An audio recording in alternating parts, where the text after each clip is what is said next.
Hi, I am here in the big Mama Maui, soaking up some great energy and some really lush land here at Eo Valley.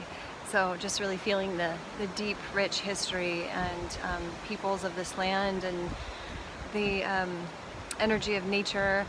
And I wanted to stop on this little path here and share with you, respond to some questions that I've received from different women asking about for different herbal formulations for symptomatic relief or for treating conditions from PMS to insomnia and to night sweats to amenorrhea to irregular periods, all kinds of things that women experience as a result, usually of hormonal imbalances.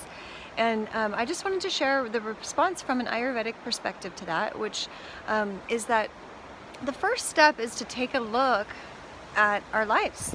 Take a big, giant, deep look at our lives and the whole person, all of us, each part of ourselves, as opposed to jumping to symptomatic relief or to herbal formulas. Symptomatic relief is necessary. Sometimes we need it. So there's no denying that. And there's certain herbs that are our allies at different times, after giving birth, during menopause, all kinds of reasons that we want to take herbs. But Ayurveda really offers us this pause, this place to come into a deeper reflection, look at our lifestyles, how much we're living in sync with nature or out of sync with nature, to look at our stress levels, how much stress we have in our lives and how we're processing stress, to look at the foods that we're eating, not just are we eating healthy, but are we eating the right foods for our specific body type, for our specific phase of life, for the specific season that we're in of our lives and in nature. So there's all of these pieces that make up the bigger picture. And we start there. Because if we start treating just the symptoms, then of course we're not addressing the root cause.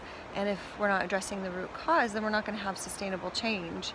And not only that, it can make it harder on our systems. Our liver has to process the herbs, and if our digestive system is out of whack, then our liver's not going to be able to do that as well, and then our body's not going to assimilate the herbs anyway.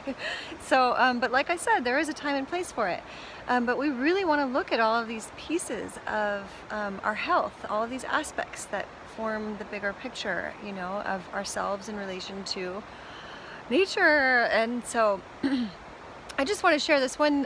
One of my mentors, Mary Thompson, talks about creating islands of serenity in our lives, and that's about dealing with stress, but also just creating the space to come into the rest and digest parasympathetic nervous system so that we can connect more deeply to ourselves, with the earth, with each other, and really absorb the energies, the nutrients, the nourishment that we need.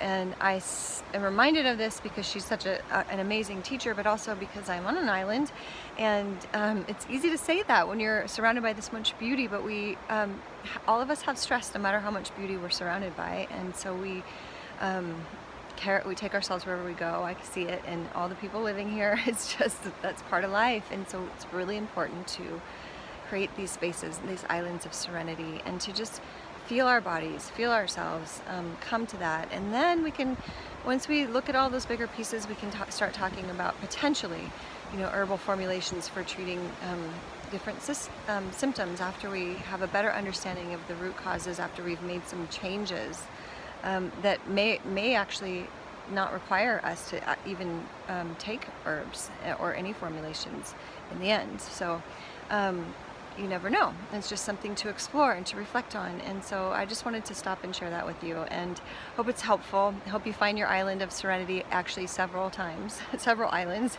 throughout your day.